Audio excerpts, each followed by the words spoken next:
الحمدللہ ہم محفل میلاد مصطفیٰ صلی اللہ تعالیٰ علیہ وآلہ وسلم میں حاضر ہیں۔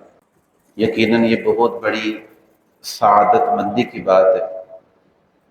یہ جو محفل میلاد ہوتی ہے یہ کوئی معمولی محفل نہیں ہوتی، یہ بڑی عظمتوں والی محفل ہوتی ہے۔ حضرت معاویہ رضی اللہ تعالیٰ عنہ سے ایک حدیث روایت ہے، آپ فرماتے ہیں کہ نبی پاک علیہ الصلوۃ والسلام ایک مرتبہ اپنے مبارک حجرے سے باہر تشریف لائے تو صحابہ کرام کو بیٹھے ہوئے دیکھا تو حضور نے صحابہ سے فرمایا ما اجلسکم، تم یہاں پر کیوں بیٹھے ہوئے ہو؟ تو صحابہ عرض کرتے ہیں یا رسول اللہ صلی اللہ علیہ وسلم ہم یہاں پر بیٹھ کر اللہ کا شکر ادا کر رہے ہیں۔ تو حضور نے پوچھا کس بات پہ اللہ کا شکر ادا کر رہے ہو؟ تو وہ کہنے لگے اس بات پہ اللہ کا شکر ادا کر رہے ہیں اللہ پاک نے ہمیں دین اسلام قبول کرنے کی توفیق عطا فرمائی ہے اور آپ کو سچا رسول بنا کر ہماری طرف مبعوث فرمایا ہے۔ ہم اس بات پہ اللہ کا شکر ادا کر رہے ہیں۔ تو نبی پاک علیہ السلام نے پوچھا خدا کی قسم تم قسم اٹھا سکتے ہو اللہ کی کہ اسی بات کے لیے بیٹھے ہو؟ تو وہ کہنے لگے جی ہاں قسم اٹھا سکتے ہیں، اللہ پاک کی قسم اسی بات کے لیے بیٹھے ہیں۔ تو حضور نے فرمایا میں نے تم سے قسم اس لیے نہیں اٹھائی کہ مجھے تمہارے اوپر کوئی شک ہے، بلکہ ابھی نہ جبریل میرے پاس آئے تھے اور وہ مجھے آ کر بتا کر گئے ہیں کہ یہ زمین پر بیٹھ کر اللہ کا شکر ادا کر رہے ہیں اور اللہ پاک فرشتوں کے سامنے فخر فرما رہا ہے۔ اللہ فرشتوں کے سامنے فخر فرما رہا ہے کہ میرے بندے زمین پر بیٹھ کر میرا شکر ادا کر رہے ہیں۔ تو یہ کوئی معمولی محفل نہیں ہے، بڑی رحمتوں والی برکتوں والی محفل ہے۔ اللہ کریم ہمیں اس محفل کی برکات نصیب فرمائے۔ سیرت مصطفیٰ کے حوالے سے چند ایک باتیں عرض کرنے کا حکم ملا ہے۔ نبی پاک علیہ الصلوۃ والسلام کی مبارک سیرت کا ایک بہت بڑا خوبصورت پہلو یہ ہے کہ حضور علیہ الصلوۃ والسلام کا جو حلم مبارک ہے، حضور کی جو بردباری ہے، حضور کا جو وقار ہے، جو حضور علیہ الصلوۃ والسلام بڑے دل والے ہیں، یہ حضور علیہ الصلوۃ والسلام کی سیرت کا بہت بڑا پہلو ہے۔ ہمارے ہاں بڑی بڑی کوٹھیوں والے لوگ ہوتے ہیں، بڑی بڑی گاڑیوں والے لوگ ہوتے ہیں، پر دل بڑے چھوٹے ہوتے ہیں ان کے،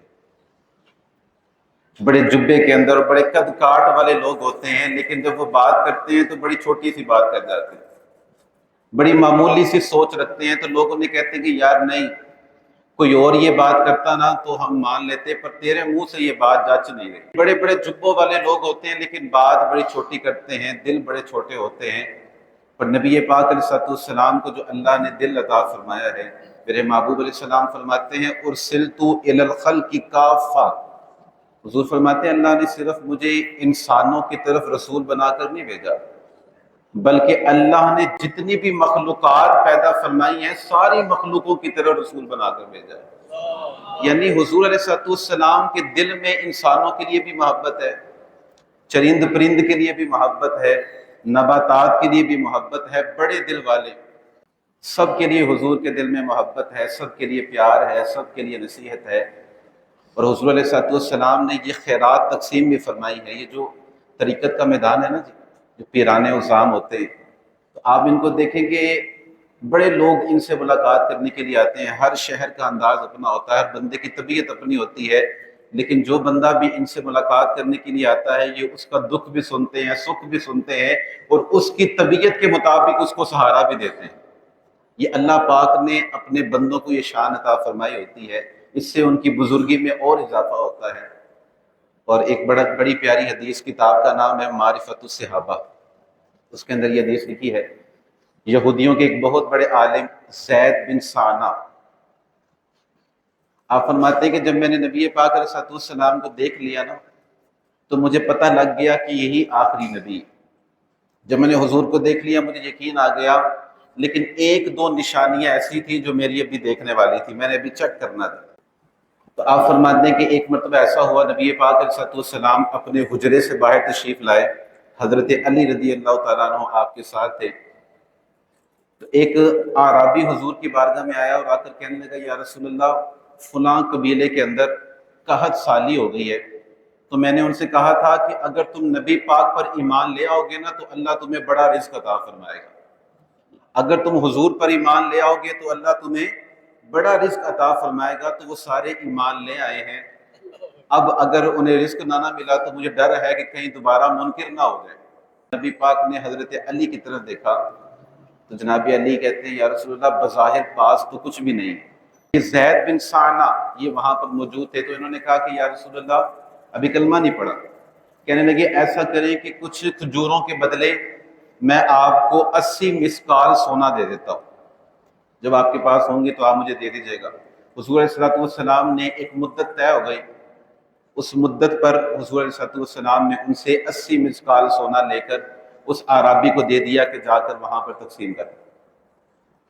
اب یہ زید بن سعنہ کہتے ہیں کہ جو مدت طے ہوئی تھی نا ابھی وہ مدت پوری نہیں ہوئی، ابھی 3-4 دن رہتے تھے، میں مسجد نبوی میں حضور علیہ السلام کی بارگاہ میں حاضر ہوا اور آ کر جتنی بدتمیزی مجھ سے ہو سکتی تھی نا میں نے کی، جتنے سخت جملے مجھ سے بولے جا سکتے تھے نا میں نے بولے، اور میں نے کہا کہ جناب آپ لوگوں کی عادت ہے جس سے پیسے لیتے ہیں اس کو واپس نہیں کرتے، جتنا سخت مجھ سے بولا جا سکتا تھا میں نے وہاں پر بول دیا۔ جناب عمر فاروق بھی وہاں پر کھڑے تھے، آپ نے تلوار باہر نکالی، آپ فرمانے لگے وہ دشمن خدا تو ہمارے سامنے ہمارے نبی سے ایسی باتیں کر رہا ہے، خدا کی قسم نبی پاس نہ ہوتے تو میں ابھی تیری گردن اتار دیتا۔ نبی پاک علیہ السلام کا حلم دیکھیں، حضور کی بردباری دیکھیں۔ حضور صلی السلام جناب عمر سے کہنے لگے عمر ٹھہرو، یہ کیا کر رہے، یہ تم کیا کر رہے، تمہیں تو چاہیے تھا کہ تم مجھے کہتے کہ یا رسول اللہ آپ اس کا حق ادا کر دیں، تم مجھے سمجھاتے کہ آپ اس کا حق ادا کرتے، اور تم اس کو بھی سمجھاتے کہ یار اپنے حق کا مطالبہ کرو، ذرا نرمی کے ساتھ کرو، اپنے حق کا مطالبہ کرو لیکن ذرا نرمی کے ساتھ کرو، تمہیں چاہیے تھا کہ تم سمجھاتے لیکن تم نے اس کو ڈانٹ دیا ہے، اب جاؤ جتنا اس کا حق بنتا ہے نا وہ بھی اس کو دو اور کچھ زیادہ اس کو دے دینا، جتنا حق بنتا ہے اس سے تھوڑا سا زیادہ اس کو دے دینا۔ تو جناب عمر کہتے ہیں مجھے غصہ پڑا تھا تو میں نے کہا یا رسول اللہ زیادہ کیوں دینا ہے، تو حضور نے فرمایا تم نے ڈانٹا نہیں اس کو، تم نے اس کو ڈانٹا نہیں، تھوڑا زیادہ اس کو دینا ہے۔ حضرت عمر فرماتے ہیں میں اس کو ساتھ لے گیا، جتنا اس کا حق بنتا تھا وہ بھی دیا اور تھوڑا زیادہ بھی میں نے اس کو دیا، تو مجھ سے کہنے کا زیادہ کیوں دے رہے ہیں، تو میں نے اسے کہا کہ میں نے ذرا تمہیں ڈانٹ دیا تھا نا، اس لیے نبی پاک نے فرمایا تھوڑا زیادہ دینا ہے اس کو، اس لیے میں نے تمہیں زیادہ دیا ہے۔ تو وہ زید بن سعنہ جناب عمر سے کہنے لگے عمر مجھے جانتے ہو میں کون ہوں؟ جناب عمر کہنے لگے کون ہو تم؟ وہ کہنے لگے میں زید بن سعنہ، یہودیوں کا بہت بڑا عالم، میں نے کتابیں پڑھی ہیں، مجھے پتا ہے کہ یہی اللہ کے آخری نبی ہیں۔ جناب عمر کہنے لگے پھر اتنی بدتمیزی کیوں کی ہے جب پتا ہے؟ تو وہ کہنے لگا کہ میں نے ذرا 1-2 نشانیاں رہتی تھی وہ میں نے دیکھنی تھی۔ جناب عمر کہنے لگے نشانیاں کیا تھی؟ تو وہ زید بن سعنہ وہ کہنے لگے نشانیاں یہ تھی کہ میں نے تورات شریف کے اندر یہ پڑھا تھا کہ اللہ تمہیں ایک ایسا نبی آخر میں عطا فرمائے گا، تم جتنی ان سے جہالت کے ساتھ زیادہ برتاؤ کرو گے ان کی نرمی اتنی زیادہ بڑھتی چلی جائے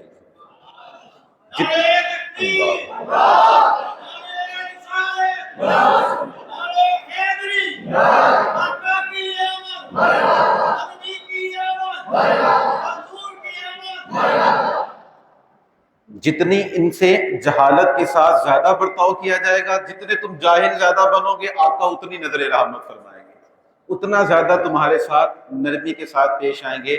بس میں نے یہ دیکھنا تھا عمر تم گواہ ہو جاؤ کہ میں بڑا راضی ہوں۔ تو جناب عمر کہنے لگے کس بات پہ راضی ہو؟ وہ کہنے لگے میں اس بات پہ راضی ہوں کہ میرا رب اللہ ہے، میں اس بات پہ راضی ہوں کہ میرا رب اللہ ہے، میرا دین اسلام ہے، اور جو آخری نبی ہے میں نے ان کے اوپر ایمان لے آیا ہوں، میں ان کے اوپر ایمان لے آیا ہوں، میں بڑا امیر آدمی ہوں، اور سن لو میں اپنا آدھا مال حضور کے قدموں پہ نشاور کرنے کو تیار بیٹھا ہوں۔ جناب عمر رضی اللہ تعالیٰ عنہ نے لے کر حضور کی بارگاہ میں آئے تو آ کر محبوب سے کہنے لگے محبوب ایک نشانی دیکھنی تھی، میں نے وہ دیکھ لی، اب ذرا کلمہ نہیں پڑھا دیتے؟ حضور علیہ السلام، یہ حضور علیہ السلام کا علم ہے، حضور کی بردباری ہے، بڑے دل والے ہوں۔ ہمارے یہاں پہ تو چھوٹی سی بات کر دے تو ہم جناب بدتمیزی پہ اتر آتے ہیں، غصے میں پتہ نہیں گالیاں کیا کیا اسے کہہ دیتے ہیں، لیکن ہمارے حضور کی یہ تربیت نہیں، نبی پاک کا یہ انداز نہیں ہے۔ اور پھر نبی پاک علیہ السلام غزوہ احد کے موقع پر حضور علیہ السلام کا مبارک دندان دانت مبارک تھوڑا سا شہید ہو گیا نا، تو صحابہ کرام حضور کی بارگاہ میں آئے اور آ کر عرض کرنے لگے یا رسول اللہ ہمیں ان پہ غصہ بڑا ہے، آپ ذرا نا ان کے لیے بد دعا کریں۔ دیکھیے حضور علیہ السلام کتنے بڑے دل کے مالک، دانت مبارک کافروں نے شہید کر دیا، صحابہ کہتے ہیں یا رسول اللہ ان کے لیے بد دعا کریں۔ حضور کے جملے سنیے گا، جملے حضور فرمانے لگے انی لم ابعث لعانا، حضور فرماتے ہیں مجھے اللہ نے لعنت کرنے والا بنا کر نہیں بھیجا، مجھے اللہ نے لعنت کرنے والا بنا کر نہیں بھیجا، وَلَكِنِّي بُعِثْتُ دَاعِيًا وَرَحْمَةً، اللہ نے تو مجھے اپنی طرف بلانے والا اور رحمت بنا کر بھیجا ہے، اس نے تو مجھے رحمت بنا کر بھیجا۔ اللہم اہدی قومی فإنہم لا یعلمون، اللہ میری قوم کو ہدایت عطا فرما دے، یہ جانتے نہیں ہیں میں کون ہوں، اللہ میری قوم کو ہدایت عطا فرما دے، یہ جانتے نہیں میں۔ دیکھیں نبی پاک علیہ السلام کا انداز، حضور علیہ السلام کا حلم، حضور کی بردباری، اللہ ہمیں بھی عطا فرما دے یہ حصہ۔ اور دوسرا نبی پاک علیہ السلام کی سیرت کا ایک بہت بڑا پہلو حضور علیہ السلام کی سچائی۔ اعلان نبوت سے پہلے بھی کافر کیا کہا کرتے تھے، یہ کون ہے؟ یہ صادق بھی ہیں اور امین بھی ہیں۔ اعلان نبوت سے پہلے بھی کافر میرے حضور علیہ السلام کو صادق اور امین کہا کرتے تھے۔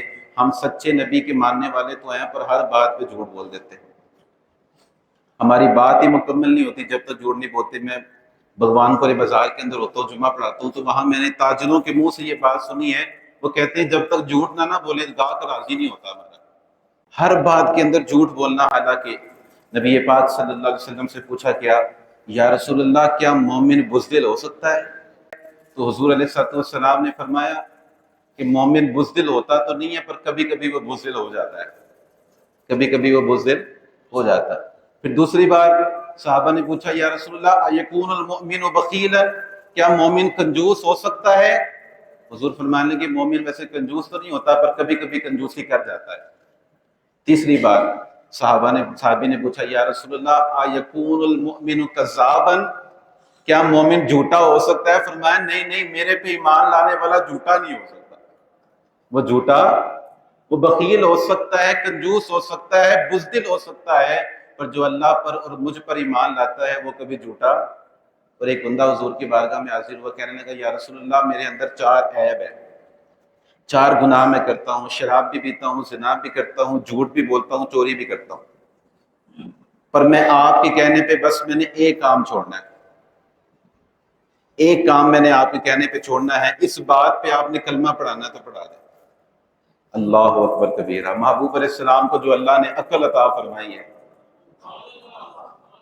اللہ اکبر کبیر۔ حضور علیہ السلام نے باقی کاموں کی اجازت تو نہیں دی، حضور نے کلمہ پڑھایا، حضور فرمانے لگے یار تو ایسا کر جھوٹ چھوڑ دے، تو ایسا کر جھوٹ چھوڑ دے۔ پیچھے کتنے شراب، زنا اور چوری، حضور نے فرمایا تو ایسا کر جھوٹ چھوڑ دے۔ وہ گھر گیا، جا کر شراب کی بوتل کو اس نے پکڑا، شراب پینے لگا نا، تو اس کے ذہن میں یہ بات آئی یار اگر نبی پاک نے مجھ سے پوچھ لیا ہاں بھی شراب پی تھی، تو میں نے کہا ہاں میں نے شراب پی تھی، تو اب تو میں مسلمان ہو گیا ہوں، پھر تو مجھ پہ حد جاری کی جائے گی، مجھے سزا دی جائے گی، اور اگر میں نے کہا نہیں پی تھی تو کیا ہو جائے گا؟ تو حضور نے منع کیا جھوٹ، اس ڈر سے اس نے شراب چھوڑ دی۔ پھر کچھ دنوں کے بعد اس کو زنا کا موقع ملا، وہ زنا کرنے کے لیے جب قریب ہوا تو پھر ذہن میں ایک بات آئی کہ حضور نے پوچھ لیا زنا کیا تھا، تو اگر میں نے کہا ہاں تو زنا کی تو اسلام کے اندر سزا ہے، مجھے سزا دی جائے گی، اور اگر میں نے کہا نہیں تو پھر کیا ہو جائے گا؟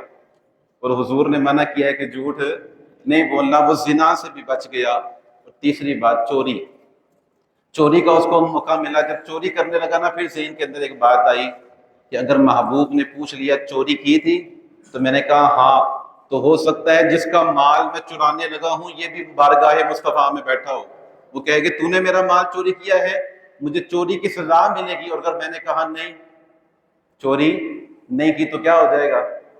جھوٹ، اور میں نے حضور سے وعدہ کیا ہے کہ جھوٹ نہیں بولنا۔ تو اس نے چوری سے بھی وہ باز آ گیا۔ 4-5 دن بعد وہ بندہ حضور کی بارگاہ میں حاضر ہوا اور آ کر کہنے لگا یا رسول اللہ میں صدقے جاؤں آپ کے، مجمع بڑا ہے آواز کوئی نہیں آتی آپ کی، یا رسول اللہ میں صدقے جاؤں، میں آپ کی واری جاؤں، میرے ماں باپ آپ پہ قربان ہو جائیں، آپ نے ایک گناہ سے باز کیا تھا، اللہ نے اس کی برکت سے سارے چھڑوا دیے ہیں۔ پتہ چلا جھوٹ جو ہے یہ گناہوں کی جڑ ہے، اس لیے نبی پاک علیہ الصلوۃ والسلام نے بقیہ کی اجازت نہیں دی لیکن جھوٹ سے منع کیا، اس لیے کہ یہ جھوٹ چھوڑ دے گا تو باقی بھی چھوڑ جائیں گے۔ یہ حضور علیہ الصلوۃ والسلام کی سیرت سے ہمیں درس ملتا ہے کہ جھوٹ نہیں بولنا، گاہ راضی نہیں کرنے، رب رسول کو راضی کرنا ہے۔ کس کو راضی کرنا ہے؟ ہاں، رب رسول کو راضی کرنا ہے، وہ راضی ہو جائیں گے تو پھر اللہ وہاں سے رزق عطا فرمائے گا، بندے کا گمان بھی نہیں ہوتا۔ تو ایک تو پہلو یہ ہے، اور ایک تیسری بات حضور علیہ الصلوۃ والسلام کی سیرت میں یہ ملتی ہے کہ حضور علیہ الصلوۃ والسلام نے بڑا پیار کیا ہے غریبوں کے ساتھ، بڑی حضور نے ہمدردی کی ہے۔ حضور علیہ الصلوۃ والسلام نے خود فرمایا الدین النصیحہ، فرمایا دین تو ہے ہی خیر خواہی کا نام۔ حضور نے خیر خواہی سکھائی ہے، غریبوں سے پیار سکھایا ہے، یتیموں سے پیار سکھایا ہے، جبکہ ہمارا یہ حال ہے کہ ہمیں بس موقع ملنا چاہیے کسی کو لوٹنے کا، ہم کوئی کسر نہیں چھوڑتے۔ دیکھیں اوپر کی سطح پر تو جو ہے وہ ہے، لیکن نیچی سطح پہ آپ دیکھیں ابھی اعلان ہو جائے کہ جناب چاول مہنگے ہونے ہیں 4 دن بعد، تو لوگ ابھی سے ان کو سٹور کر لیتے ہیں، چھپا لیتے ہیں، کوئی لینے جائے تو کہتے ہیں ہی نہیں، کیوں؟ جب مہنگے ہوں گے پھر بیچیں گے۔ تو یہ کون لوگ ہیں؟ یہ ہم ہی ہیں۔ ایک مسلمان کے لیے ہمارے دل میں ہمدردی بالکل ختم ہو جا رہی، جبکہ ہمارے نبی پاک صلی اللہ علیہ وسلم نے ہمیں ہمدردی کا، خیر خواہی کا درس دیا ہے۔ ڈاکٹر ہارون، یہ ڈاکٹر ہیں، ہالینڈ کے اندر ہوتے ہیں، تو انہوں نے اپنا اسلام قبول کرنے کا واقعہ لکھا ہے۔ یہ کہتے ہیں کہ میں مسلمانوں سے ذرا دور رہتا تھا، اس لیے کہ میں سمجھتا تھا کہ یہ دہشت گرد قوم ہے، یہ بم دھماکے کرتے ہیں، اور جہاں پر بھی لفظ اسلام آ جاتا تو میں ذرا پیچھے ہٹ جاتا کہ یہ اچھے لوگ نہیں ہیں مسلمان۔ تو کہتے ہیں پھر میں نے یہ سوچا کہ میں ایک نئی تحریک بناتا ہوں کہ جس میں ایسا درد میں ڈالوں کہ وہ مسلمانوں کی بھی مدد کرے، غیر مسلموں کی مدد کرے، انسانیت کا میں انہیں تعلیم دوں گا، درس دوں گا، مسلمانوں کی بھی خیر خواہی کریں گے اور غیر مسلموں کی بھی خیر خواہی کریں گے۔ کہتے ہیں میں نے ساری کتابیں منگوا لی کہ سب کو پڑھتا ہوں، کون سے بندے ذرا جن کے اندر یہ درد زیادہ ہے تو میں ایک تنظیم بناؤں گا۔ تو کہتے ہیں میں ذرا وہ کتابیں پڑھ رہا تھا تو اتنے میں نا ہالینڈ کے اندر ترکی کے ایک عالم دین تبلیغی دورے پر آئے ہوئے تھے، انہیں ذرا دل میں تکلیف ہوئی تو وہ چیک کروانے کے لیے میرے پاس آئے، تو میرے ٹیبل پہ کتابیں دیکھی انہوں نے، تو مجھے کہنے لگے لگتا ہے کہ آپ کوئی نئی تنظیم بنانے لگے ہیں۔ تو میں نے انہیں بتایا ہاں میں بنانے لگا ہوں۔ انہوں نے مجھے کہا کہ ایسا کرنا کہ ذرا 10 منٹ نکال کے ہمارے نبی پاک کے بارے میں بھی پڑھ لینا، ذرا حضور علیہ السلام کے حوالے سے بھی دیکھ لینا۔ تو وہ ڈاکٹر صاحب کہتے ہیں میرے پاس ٹائم تو نہیں تھا، پر ایک دن پہ 10 منٹ نکل آئے میرے پاس، میں نے انگریزی کے اندر لیپ ٹاپ کھولا اور میں نے سرچ کیا نبی پاک کو۔ تو ڈاکٹر صاحب کہتے ہیں جو پہلی حدیث آئی نا، میں پہلی حدیث پڑھ کے کلمہ پڑھ کے مسلمان ہو گئے۔ جو پہلی حدیث میں نے پڑھی وہی پڑھ کے میں کلمہ پڑھ کے مسلمان ہو گیا۔ وہ حدیث کیا ہے؟ حضرت سلمان فارسی اور حضرت بلال حبشی رضی اللہ تعالیٰ عنہما اس کے راوی ہیں۔ آپ فرماتے ہیں نبی پاک علیہ السلام کے ساتھ ہم نکلے تو حضور اپنی مبارک عادت سے زیادہ تیز قدم کے ساتھ چل رہے تھے، اور حضور نے فرمایا جلدی چلو مجھے ذرا ضروری کام ہے۔ تو کہتے ہیں ہم تینوں چل گئے، آگے گئے نا تو آگے ایک بوڑھی اماں کو دیکھا وہ رو رہی تھی، تو حضور علیہ السلام رک گئے۔ حضور نے فرمایا بلال دیکھنا ذرا یہ کیوں رو رہی ہے؟ تو حضرت بلال کہتے ہیں میں نے عرض کیا یا رسول اللہ آپ تشریف لے جائیں، جلدی میں کام ہے، میں دیکھتا ہوں اس کو کیا مسئلہ ہے۔ تو میرے محبوب فرمانے لگے کسی غریب کے آنسو پوچھنے سے زیادہ مجھے کوئی کام عزیز نہیں ہے، کوئی کام مجھے عزیز نہیں ہے، تم دیکھو کیوں روتی ہے۔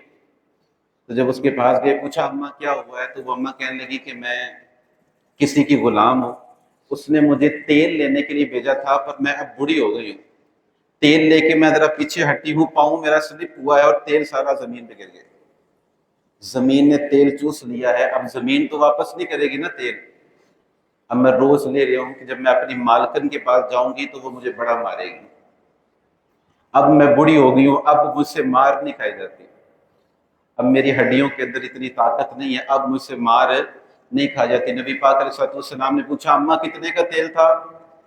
تو کہنے لگی 6 دینار کا۔ حضور صلی اللہ علیہ وسلم نے بلال حبشی سے کہا پیسے لے کر آؤ، تو جناب بلال فرماتے ہیں میں 6 دینار لے کر آیا، حضور صلی اللہ علیہ وسلم نے ان کا تیل خرید کر اس اماں کو دے دیا۔ حضور فرمانے کہ اب تو نہیں روگی، لیکن پھر بھی وہ اماں روتی جا رہی ہے۔ حضور نے پوچھا اب کیا ہوا ہے؟ وہ کہنے لگی اب بھی اس نے مارنا ہے اس لیے کہ مجھے دیر زیادہ ہو گئی ہے. اس نے کہنا اتنی دیر سے آئی، اب تاخیر زیادہ ہو گئی ہے، اس نے مجھے پھر مارنا ہے. تو نبی پاک علیہ الصلوۃ والسلام دیکھیں آج کس کے پاس ٹائم ہے کسی کے ساتھ جانے کے لیے؟ کسی کے پاس ٹائم نہیں. حضور علیہ الصلوۃ والسلام، اللہ اکبر کبیر، حضور فرمانے کہ میں اگر تمہارے ساتھ چلوں تمہاری سفارش کروں پھر تو نہیں مارے گی وہ؟ غریبوں کے ساتھ ہمدردی. حضور فرمانے کہ میں تمہارے ساتھ چلوں تو پھر تو تمہیں کچھ نہیں کہے گی، پھر تو نہیں مارے گی؟ تو وہ کہنے کی ہو سکتا ہے پھر وہ کچھ نہ کہے. حضرت بلال حبشی فرماتے ہیں وہ ماں وہ آگے آگے چل رہی تھی، میرے حضور نظریں جھکائے ہوئے اس کے پیچھے پیچھے چل رہے. اس نے بڑی گلیاں گھمائی حضور کو، پھر آخر میں اس نے جا کر ایک گھر کا دروازہ کھٹکھٹایا، وہاں سے بھی ایک عورت باہر نکلی. حضور صلی اللہ علیہ وسلم نظریں جھکائے، اس عورت سے کہنے لگے وہ ذرا اس کا پاؤں پھسل گیا تھا، تیل سارا گر گیا تھا، یہ دوبارہ تیل لے کر آئی ہے، اس کو تاخیر ہو گئی ہے، میں ذرا سفارش کرنے کے لیے آیا ہوں، اس کو مارنا نہ، یہ بڑی ہو گئی ہے، اس کو مارنا، اس سے نہ کچھ کہنا. تو وہ آگے جو عورت تھی وہ کہنے لگی کہ میں تو نبی پاک کی ادائیں دیکھ کر حضور کی ہو گئی، نگاہیں نیچے ہیں، اتنا خوبصورت چہرہ ہے نبی پاک علیہ السلام کا، حضور کو دیکھا تو انہی کی ہو گئی، آگے بات کرنے کی ہمت ہی نہیں ہوئی.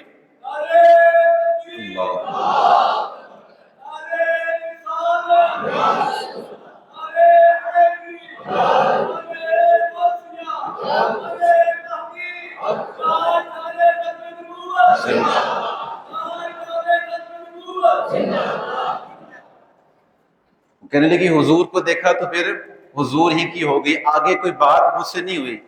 تو میں نے نبی پاک سے کہا ٹھیک ہے میں اسے کچھ نہیں کہوں گی. تو حضور علیہ الصلوۃ والسلام اماں سے پوچھ رہے، اماں سے حضور پوچھتے ہیں ام تیرا کام ہو گیا میں جاؤں؟ خود بھیک دیں اور خود کہیں منگتے کا بھلا ہو.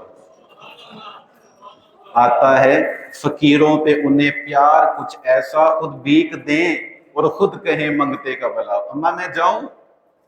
تو اماں نے کہا جیسے آپ کا دل کرے. حضور علیہ السلام واپس ہی تشریف لا رہے ہیں. حضرت بلال حبشی فرماتے میں ذرا تھوڑا لیٹ ہو گیا تو وہ عورتیں میرے پاس آئیں اور آ کر مجھ سے کہنے لگی یہ ہے کون؟ اتنا خوبصورت چہرہ ہے، اتنی پیاری باتیں ہیں، یہ ہے کون؟ تو حضرت بلال حبشی فرماتے میں نے پھر تعارف کروایا یہ وہی ہیں جنہیں اللہ نے سچا نبی بنا کر دنیا میں بھیجا ہے، یہی وہ آخری رسول ہیں. تو کہتی وہ دونوں عورتیں دوڑتی ہوئی نبی پاک علیہ الصلوۃ والسلام کے پاس آئیں اور آ کر محبوب سے کہنے لگی یا رسول اللہ اب دروازے تک آئے ہیں تو بغیر کلمہ پڑھائے واپس جا رہے ہیں، اب دروازے تک آئے ہیں محبوب کلمہ پڑھا دیں.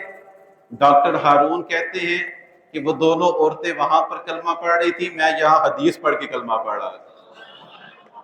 یہ حضور کی ہمدردی، حضور کا یتیموں سے غریبوں سے بوڑھوں سے پیار.